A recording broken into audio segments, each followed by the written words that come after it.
Richard's given me the sign telling me it is 7 o'clock. And I'm glad to see everybody. And I hope a lot more of you are seeing me than I'm seeing you. It's interesting, sometimes people will say, you know, I watch you every Sunday. And that's wonderful, but you just don't see anybody. I'm glad that you're here tonight. We only have one more session, and that's next Monday night. You realize next week is the week before Thanksgiving. So the holidays are here. But let's talk some more about Matthew tonight, and we'll continue next week. And let's begin by having a moment of prayer together. Dear God, we thank you for this lovely weather that we've enjoyed. We thank you for every blessing of life. We thank you tonight that we can come together, open your word, and we pray that you would open our minds to give us insight and understanding. And we thank you in Christ's name. Amen.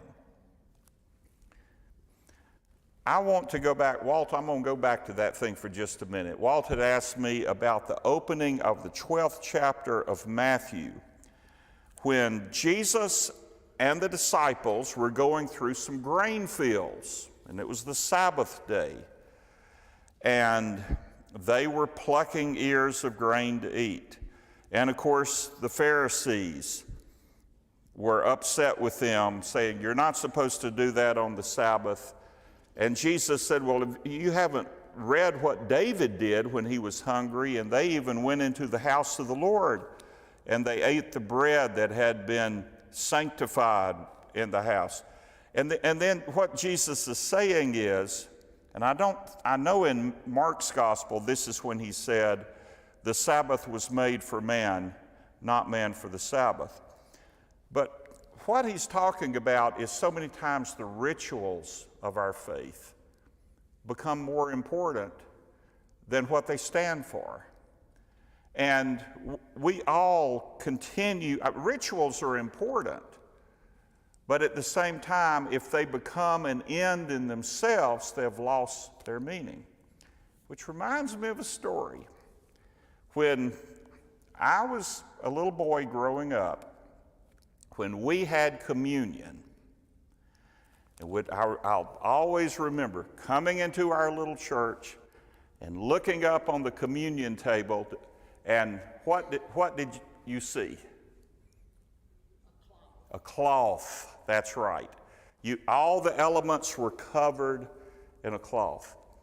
And one of the most dramatic moments in the worship service was the minister and the chairman of the deacons would walk up with military precision, and they would take that cloth, they would hold it up, and they would walk over like soldiers, and they would carefully fold it, and then the minister would lay the cloth off to the side, and at the end of communion, they'd put it back. I remember that because when my daddy was chairman of the deacons one time, he was more nervous about folding the cloth. He had been the speaker at Men's Day one time, but he was more nervous about doing this. He thought he would mess up. And we had men that would pick up the bottom cloth, not realize it. I know one time they almost turned all the elements off the table and all that, but I remember as little children, we would watch, and we'd watch the way they fold it. That was part of the ceremony. So when I became a minister, that's exactly the way we did it in our little church. And I remember meeting with the chairman, and we'd get up there on Saturdays, and we would practice. And I would tell him how important it was, for this to be a reverend moment. We're standing on holy ground with the sacred elements, and we need to make sure we fold it correctly. Then we moved to Roxborough, 1982. Gene, you know where this is going, don't you? And it was time to have communion. And I told the deacon chairman, I said, why don't you and I meet at a certain time, early Sunday morning, and we can practice. And I noticed he looked at me kind of funny. But I was the new preacher. He went along with it. We got to the church. All the elements were there, but there was no cloth. And I said, where's the cloth? He said, what cloth? I said, there's supposed to be a cloth on top of the elements. He said, well, I don't think I've ever seen one.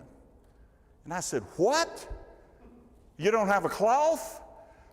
So the man that had been the interim pastor, a former pastor of the church, was still around, so I called him.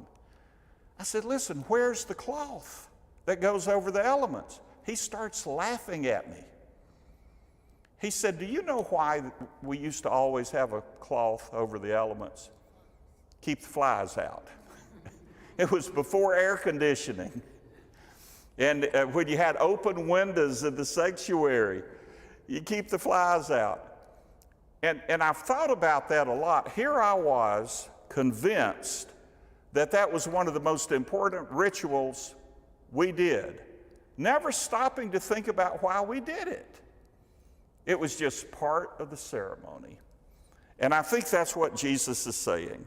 Is there things that are more important than ceremony and ritual? Does that make sense, Walter? That's Roxborough for you. Yeah, there you go. They did away with all of that. Did you all, Martha, did they used to have the cloth over the elements here?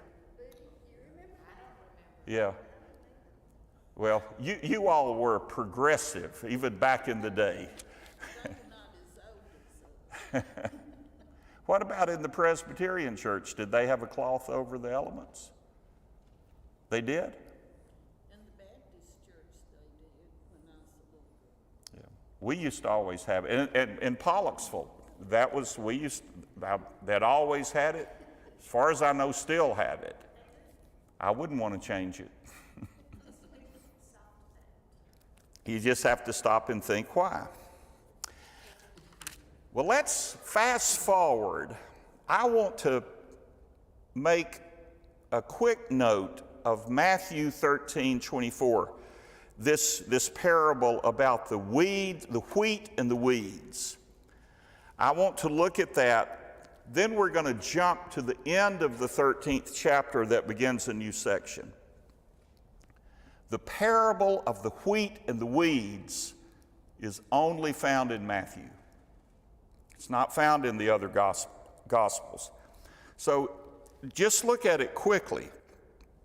Jesus said, the kingdom of heaven may be compared to a man who sowed good seed in his field. But while he was sleeping, the enemy came and sowed weeds among the wheat and went away. When the plants came up and bore grain, the weeds also appeared. And the servants of the householder came and said, Sir, did you not sow good seed in the field? Look at all these weeds. Well, the man knew that it wasn't his fault, and he said, the enemy has done this. So the servant said, then what do you want us to do? Do you want us to try to go and get all the weeds, to weed the garden? And he said, no, because if you're trying to take out the weeds, you're going to root up wheat along with it. So let them both grow together until the harvest comes. And when the harvest comes, then you can separate the wheat and the weeds. What is that parable trying to say to us? Anybody have an idea?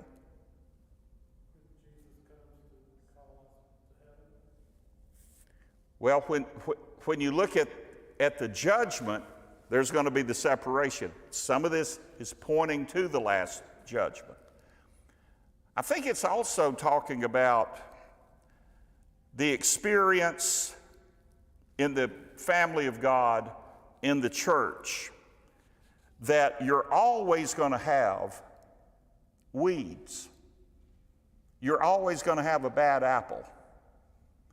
And the amazing thing here is, if you're in a church and you know you have some people that are grounded and secure in their faith, and then you have other people you're not so sure about, what are you supposed to do? This parable says we don't need to do anything.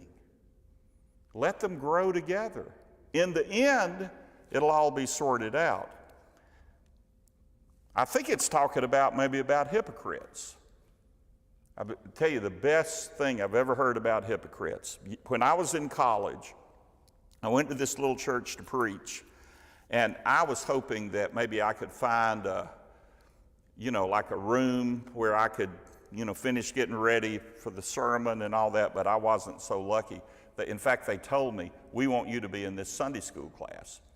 So here I am in this Sunday school class, and it was the worst Sunday school class I've ever attended in my whole life. This guy is up there, and all he's doing is reading from a Sunday school quarterly, and he doesn't read very well. And he's stumbling over words, and it's dull and boring. And then finally, something came up in the lesson about hypocrites. And the guy who had his head down the whole time reading, all of a sudden he looked up and he said, well, what I've always thought about hypocrites in the church is I'd rather be in church with a few of them than in hell with all of them. And then he just kept on reading. And I said, well, that's the best lesson I've ever had on hypocrites. I got one thing out of that lesson, but it was good. So this is a little deeper than that, though. We've all been in situations where we thought we did the right thing. We thought we had planned well, prepared well,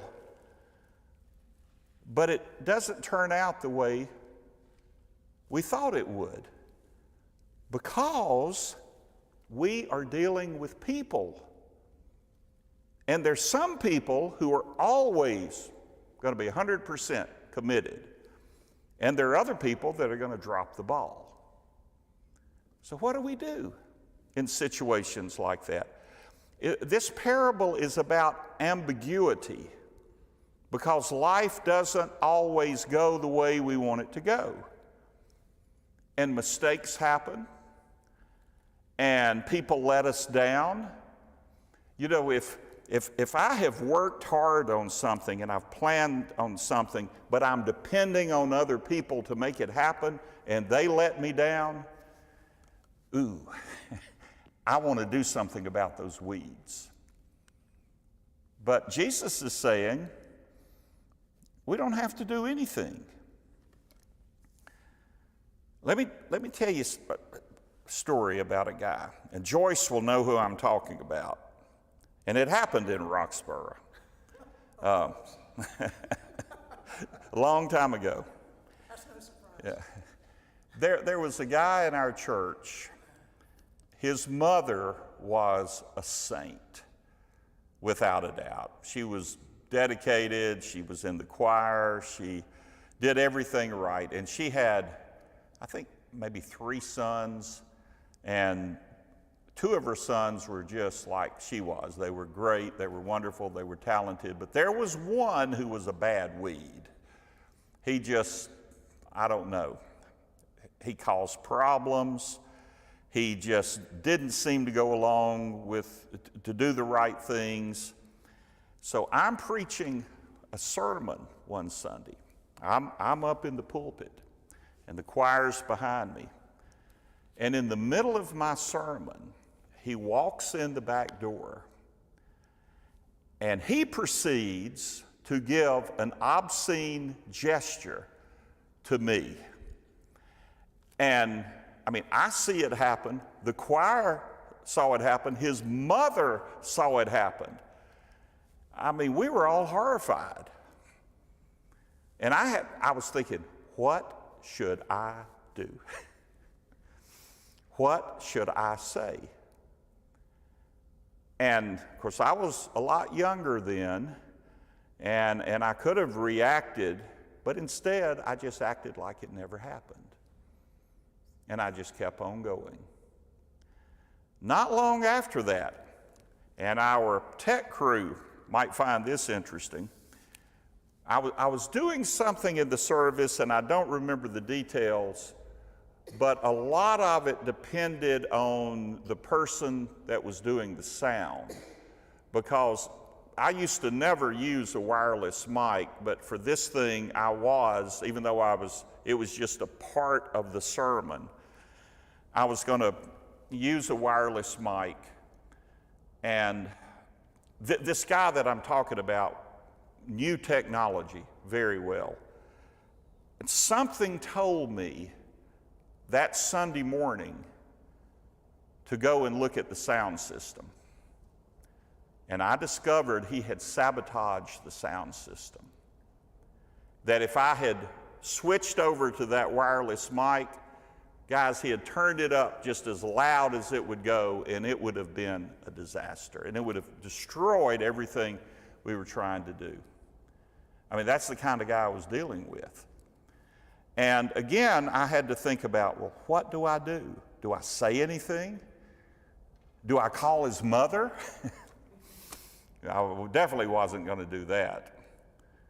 So again, I talked to the people that were doing the sound, and I just said, listen, I think I'm not going to do that wireless mic thing. Let's just don't even worry about it. I think I'm going to do it a different way.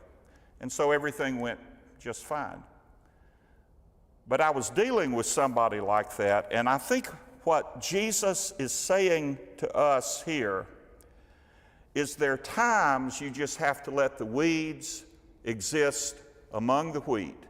And in the end, it's all going to sort itself out. Dr. Long says this parable frees us from the burden of having to, quote, play God, of having to make everything right.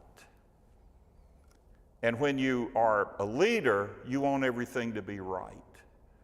And what this parable is saying is, as long as you're dealing with people, there are going to be some people that just let you down. There are going to be other people, like this guy I was talking about, who just like to cause trouble. But it's an interesting passage, isn't it? And Jesus explains it even more toward the end of that 13th chapter. But I'd like for us to change gears, because beginning with the 53rd verse of the 13th chapter, we are beginning a new section in the Gospel of Matthew. And this new section is moving from the old to the new. Jesus is forming a new community. And at the very beginning of this section, there are two things that happen. Number one, Jesus visits his hometown of Nazareth, and he's rejected. They don't want to have anything to do with him. And then secondly, at the opening of the 14th chapter, there is the gruesome story of the death of John the Baptist. Now, both of these stories, they're totally different, but what they're saying is essentially the same thing. Jesus could not form this new community in his hometown. He had to move on. He moved from Nazareth to Capernaum. And secondly, John the Baptist represents the old. He was an Old Testament type of prophet. The old was passing away. It was time for the new to come. A new day is dawning. So I want us to look at both of these briefly. Jesus had gone back to Nazareth, and they were astonished at the way he taught them in the synagogue. But the astonishment quickly becomes skepticism, and people who are offended and who said, where did this guy get all of this knowledge? I mean, isn't this the carpenter's son? Isn't this the boy whose mother is Mary? These are just regular people. Why does he think he's so important? But I think the most fascinating thing about this story is the fact that 4 brothers of Jesus are named, and it also says he had sisters. So if you look at Matthew 13 down in verse 55, are not his brothers James and Joseph, of course his father was also Joseph, and Simon and Judas, and are not his sisters with us? This tells us Jesus came from a large family. He had 4 brothers, at least 4, maybe more, and he had at least 2 sisters because it's plural. He may have had more than 2 sisters. And we learn a little bit, we're fascinated with the story of the earthly family of Jesus, but we don't know much about it, except right here, his brothers are named. If you go to the first chapter of Acts, the 14th chapter, it's talking about the followers of Jesus after the resurrection. And at the very end of the list, it said, and also the brothers of Jesus. So that tells us these brothers became followers. And we also know from the book of Galatians that James, who was named first, became the leader of the church of Jerusalem. So you have James, the brother of Jesus, who probably wrote the little book of James. And then you notice one of his brothers was named Judas. Well, there's a real little book called Jude. And one theory is that that is the Judas that we see named here. So all of that is neat, except we have one little issue. The Catholic Church maintains the perpetual virginity of Mary.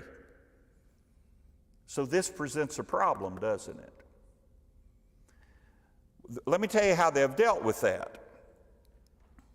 As early as the 2nd century, and I forget, it was Jerome, I forget which church father it was, but as early as the 2nd century, they started saying, well, no, these were not the brothers of Jesus, these were his cousins. Well, that's fine, except it doesn't say they were cousins. Now, Jesus had a cousin, John the Baptist. But these say they were brothers and sisters. The other thing is they say, well, these were Joseph's children by a previous marriage. Well, whatever. All of that is conjecture. I don't have any problem believing that after the birth of Jesus, that Joseph and Mary had a normal marriage relationship that resulted in children.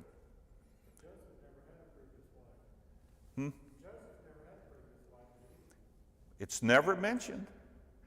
I mean, you see, none of that is mentioned. That's why if you say Mary, a virgin, always a virgin, then you got problems if Jesus had brothers and sisters. James was the one that had a problem with Paul, right? Yeah, that's what that first chapter of Galatians is all about. James and Paul came in and slapped Simon Peter. It was quite the drama. You think some church business meetings get out of hand. That one really got out of hand. Of course, Paul had a temper, and it was exciting drama there. But speaking of exciting drama, look at what happens next. All right, so Jesus, part of this is, Jesus said a prophet is without honor, except in his own country. And so it said he didn't do any mighty works there. Basically, the old is passing away. He's leaving Nazareth. His new home is going to be in Capernaum. About the same time, we're introduced to Herod, the Tetrarch. This would have been Herod Antipas, who was the son of Herod the Great. Now, he was never as powerful as his father. But all of this took place at a fortress near the Dead Sea, probably in modern-day Jordan.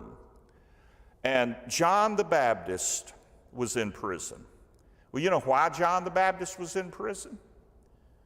Because Herod Antipas had married his brother's wife. Not a real smart thing to do. Her name was Herodias. And John the Baptist spoke up and said, shouldn't have done that. You don't marry your brother's wife. You don't do some of the things that he's doing. Well, Herodias got really upset about it and told her husband, you got to arrest that guy. So he did. He arrested him.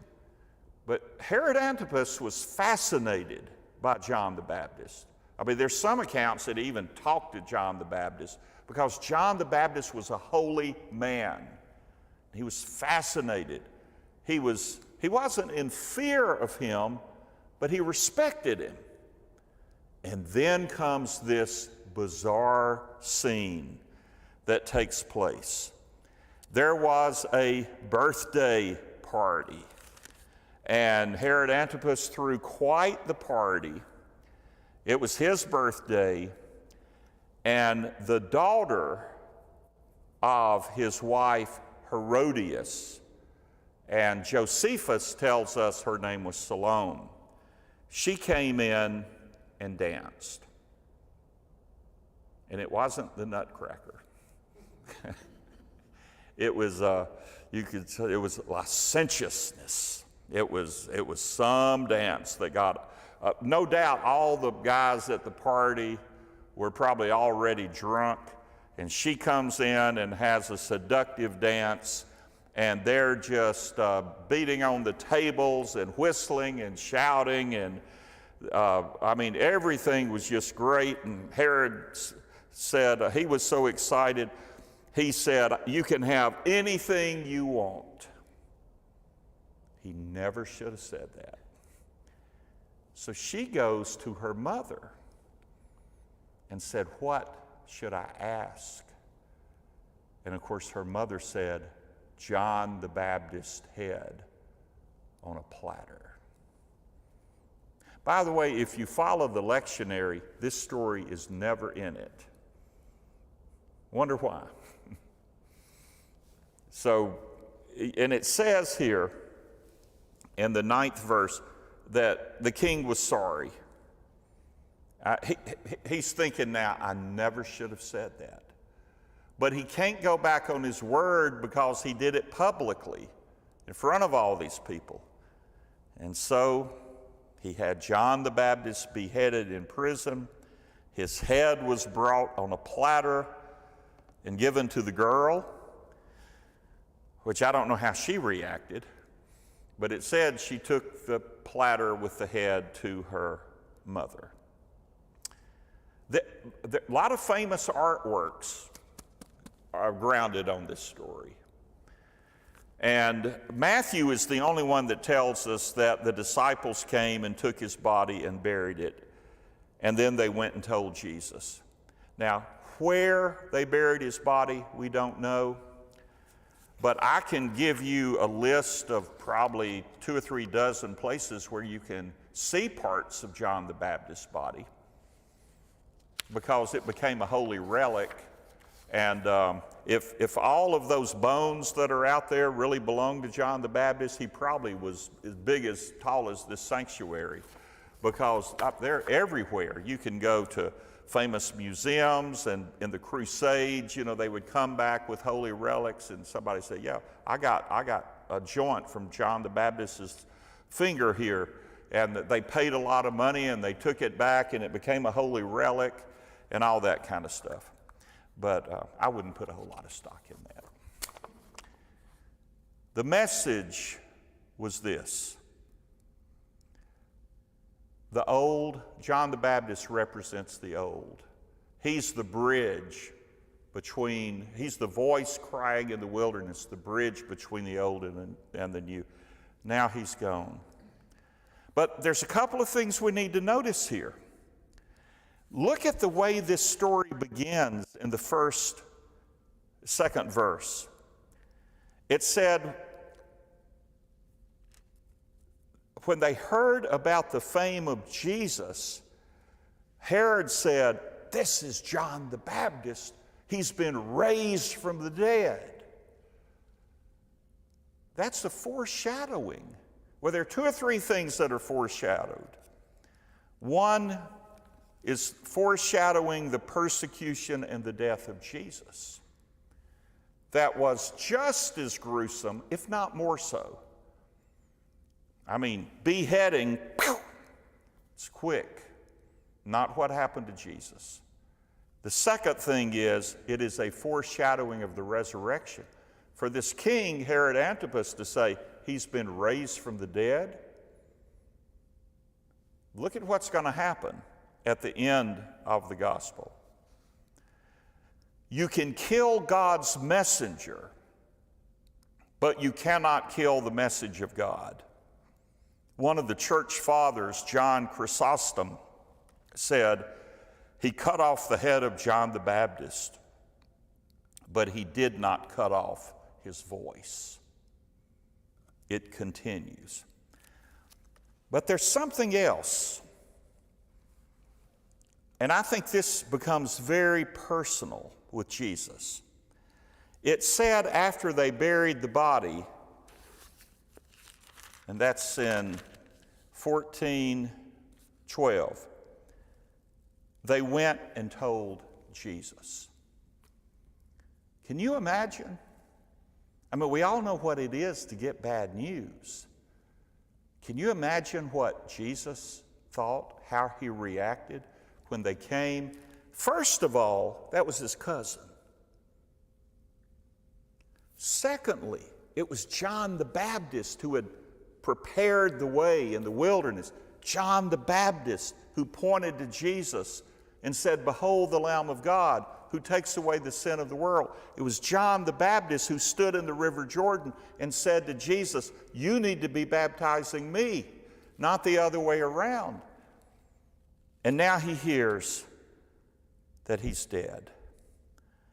And it probably hit him not just the pain of losing someone who is a significant part of his life, but Jesus probably realized, well, I'm going to be next. Remember in the Beatitudes, blessed are those who are persecuted for righteousness' sake. So John the Baptist was persecuted for righteousness. Jesus is going to be persecuted for righteousness. You know what's interesting? What's that? Before Jesus was born, Elizabeth and Mary were together. Yep. When John was killed, and they went and told Jesus that John was dead, you'd never hear anything about what Elizabeth and Mary said about this. No, but we know that Mary was still alive. Probably Elizabeth. You know they had to be devastated. You know. There's, we read this, but there's the personal part of it. And I know it hit Jesus really, really hard. The next thing, and it's fascinating. What comes next is the feeding of the 5,000. The most famous miracle in the Gospels. You realize it is the only miracle in all four Gospels. And I think that underscores how important it is. But I think for us, why did Matthew decide to tell the story of the feeding of the 5,000 right after he tells the gruesome story of the beheading of John the Baptist? I think there is a connection, and there's a reason that Matthew went directly from John the Baptist's execution to Jesus feeding the 5,000. And when you think about it, look at the contrast in these two stories. In one story, you have the politically connected, the socially elite. It's a story about political power. And it's a story about greed and revenge and selfishness, and a story about excess, about alcohol, about licentiousness. It's a sordid story. The other story, the feeding of the 5,000, is a story about compassion and mercy and kindness and service and love.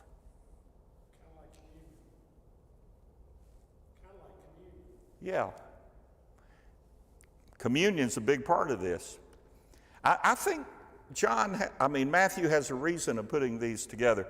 I don't remember exactly what this one guy said, but he said, it's kind of like if you're watching the Kardashians, which I've never watched. I just heard of them. I don't really know who they are. Said, but if you turn the channel from the Kardashians to Little House on the Prairie, all of a sudden you have this wild party, with all these drunken men and a girl dancing and all that. And then you go to compassion and mercy and these people, the feeding of the 5,000. This miracle is connected in so many ways. One is we recall the fact that God is providing for his children just as he provided for his children in the wilderness. And where does this take place? It takes place in the wilderness. It said Jesus got into a boat, he went to a lonely place, the crowds followed him. And by the way, if you look at John's account, he's saying exactly the same thing. And if you go to Israel, as many of you have, and you're out on the Sea of Galilee, you can kind of look to the traditional place where Jesus fed the 5,000, which is just down the hill from the traditional place where he delivered the Sermon on the Mount. But all of that is out in the open. It's out in the wilderness. Jesus is the new Moses. And Matthew tells us he went up on the mountain. He reinterprets the law just as Moses went up onto the mountain to receive the law. And now he goes into the wilderness and he feeds God's people. By the way, John's gospel specifically says this happened at the time of Passover. John's gospel has 3 Passovers, which is how we date, not really date, but how we know that the public ministry lasted 3 years. The first Passover, he changed the water into wine in Cana of Galilee. And then he goes to Jerusalem. In John's gospel, he's going back and forth several times. And he goes to Jerusalem because it's Passover. So that's the first Passover. In the second Passover, Jesus does not go to Jerusalem. He stays in the wilderness and he feeds the 5,000. And then the third Passover, the last one, Holy Week.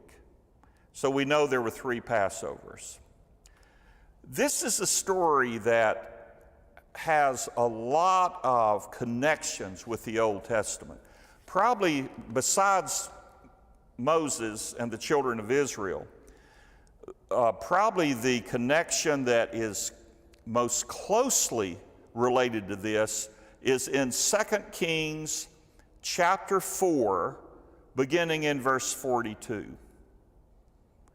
It tells about a man of God who had 20 loaves of barley and ears of grain in his sack. And they were trying to find food to feed, I believe it was 100 men. And this is about the prophet Elisha. And Elisha said, "Give it to the men that they may eat." And the servant said, "But how am I to set this before 100 men? I mean, this is barely enough for one person to eat, or a small group, but not 100. If you look over in Matthew's account, Jesus said, "They need not go away. You give them something to eat." Same words, give them something to eat. The disciples said, "We only have 5 loaves and 2 fish. Of course, John tells us where they came from. John tells us about the little boy. Matthew just said 5 loaves and 2 fish. So Elisha says, when they say this is not enough, Elisha says, "Give them to the men that they may eat. Thus saith the Lord, they shall eat, and they shall have some left." And that's exactly what happened. And what happens at the end of the miracle of the feeding of the 5,000? They had some left. In fact, they had 12 baskets. You see all the symbolism here. 5 loaves, 2 fish. That's 7, the number 7.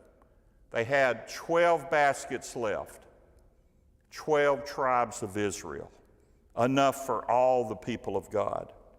And while we call this the feeding of the 5,000, there were a whole lot more than 5,000 people here.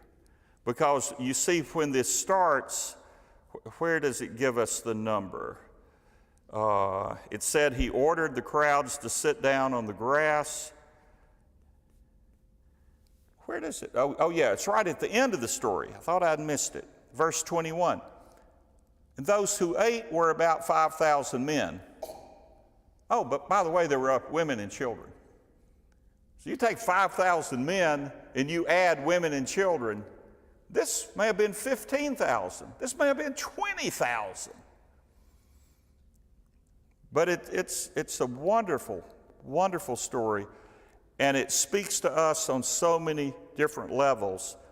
And if we look at that story about John the Baptist, the persecution, the suffering, the allusion to the resurrection, it said when he ordered the crowds to sit down. Now I want you to notice the word, taking the 5 loaves. He looked up to heaven. He blessed, he broke, and he gave the loaves to the disciples. Communion, taking, blessing, breaking, and giving. And in John's gospel, we follow this by Jesus making the pronouncement, "I am the bread of life." So all of that goes together. Somebody said, Jesus hosts a meal, not a death-bringing meal, contextualized by tyranny, but a life-giving feast that embodies the gracious abundance of God. They had food left over. One thing the thing that happens next, the story about the storm on the Sea of Galilee, is only found in 3 Gospels. But it's not Matthew, Mark, and Luke. It's Matthew, Mark, and John. For some reason, Luke doesn't tell us about this. But all 3 of those accounts agree on one thing. The storm on the Sea of Galilee occurred right after the feeding of the 5,000. And I want you to notice the way it begins. Verse 22. He made the disciples get into the boat. He made them. He didn't suggest it. He didn't say, well, you boys want to get in the boat and go on over to the other side? He made them to do this. Let me tell you what Thomas Long says. He said this is a great picture of the church. He said, unlike a bowling league or the Coalition to Save Historic Buildings, the church is not a group of like-minded people who on their own initiative rally around a common desire or a worthy cause. The church, rather, is a peculiar people called by God and sent onto a dangerous sea. Were it not for the authoritative command of Christ, no one would volunteer to get into the boat. In other words, they got into the boat because that's what Jesus told them to do. And we all know what happens next. The storm comes up, and the disciples are scared to death. It talks about evening came, and they were a long distance from land, and all of a sudden the waves and the wind, and this is in the middle of the night, and suddenly at the fourth watch of the night, which would have been about 3 or 4 in the morning, he came to them walking on the sea. But when the disciples saw him walking, they were terrified.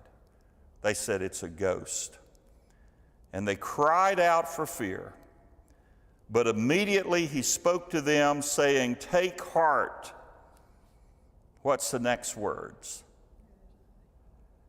It is I, which literally that's not what he said. He said, I am. I am, have no fear. Now, only Matthew tells us what happens next. So Simon Peter says, Lord, if it's you, let me come out. I want to walk on that water. So Jesus said, come on. So he got out of the boat. It said he walked on the water and came to Jesus. But, it's a big but, all of a sudden he saw the wind, he felt the wind, he saw the waves, and he's afraid. And he started to sink, and he cries out, Lord, save me. And Jesus reaches down and says, O man of little faith, why did you doubt? And then they all got into the boat, and what happens? There's calm. But look at the last verse in that story, verse 33. Those in the boat worshiped him, and they said, truly, you are the Son of God. You know, Simon Peter is the disciple who will take a risk. You got to love Peter for all of his faults and all of his doubts. Peter, in Mark's gospel, is the first one to confess, you are the Christ, the Son of the living God. I think it's interesting that here in Matthew, they all confess you're the Son of God. It's not until later that you have Caesarea Philippi. But right after he confesses, and bells and whistles are going off, and this is who Jesus is, and hallelujah. And then Jesus starts to say, but let me explain what it means that I'm the Messiah. And remember what Simon Peter said? He said, you don't know what you're talking about. And what did Jesus say to him? Get behind me, Satan. He called him the devil. That was Simon Peter. Simon Peter, remember what happens on the Mount of Transfiguration?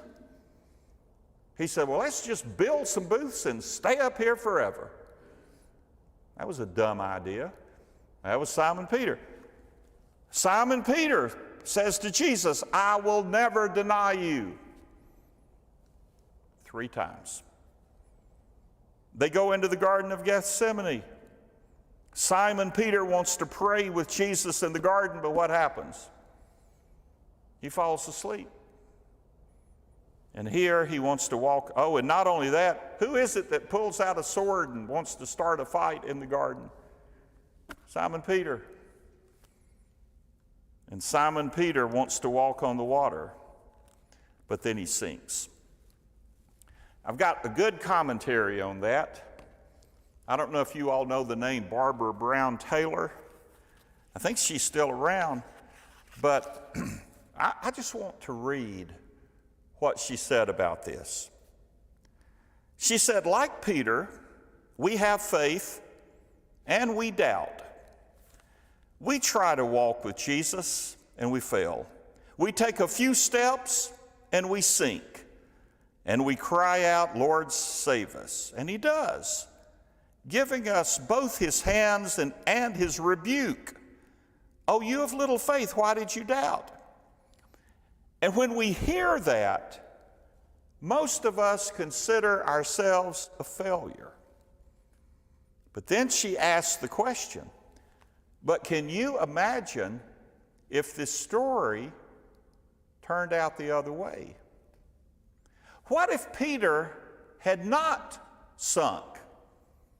What if Peter had gotten out of the boat and with perfect confidence started walking on that water with both feet, and he smiled across the waves at Jesus, gliding toward him without a moment's hesitation? And then, what if all the other disciples had followed? They were jumping out of the boat after him, all of them with perfect faith. They romped in the water, and the storm raged, and the wind beat the sails, and lightning split the dark above their heads, but they were just having a grand old time prancing around on the Sea of Galilee. Well, she said that would have been a different story. It might have even been a better story, but it would not have been a story about us. The truth about us is more complicated. The truth about us is that we obey and fear.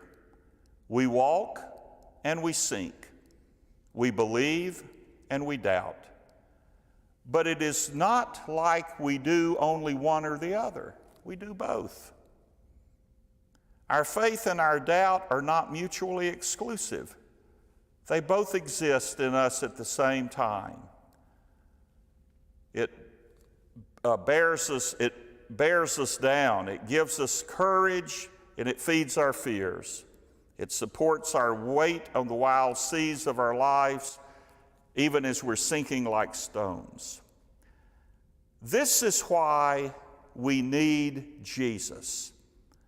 This is why we would not be caught dead on the water without him.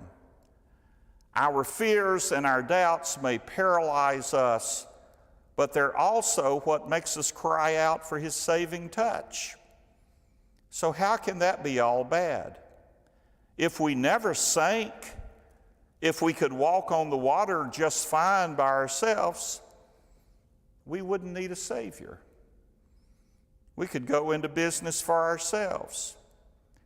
But our doubts, fearsome as they are, remind us of who we are and whose we are, and whom we need in our lives to save our lives.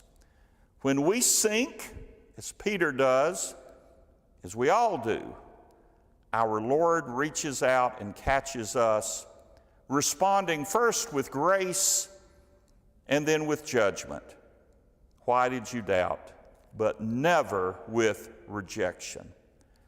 He returns us to the boat, knowing full well that the only reason we're in the boat in the first place is because we believe, or because we want to believe. We believe what it means to follow him through all our doubtful days. So I think that's good. I never thought about what if Simon Peter had not sunk? And how can we relate to that? So there's a lot of good things here. And we'll continue with Matthew next week.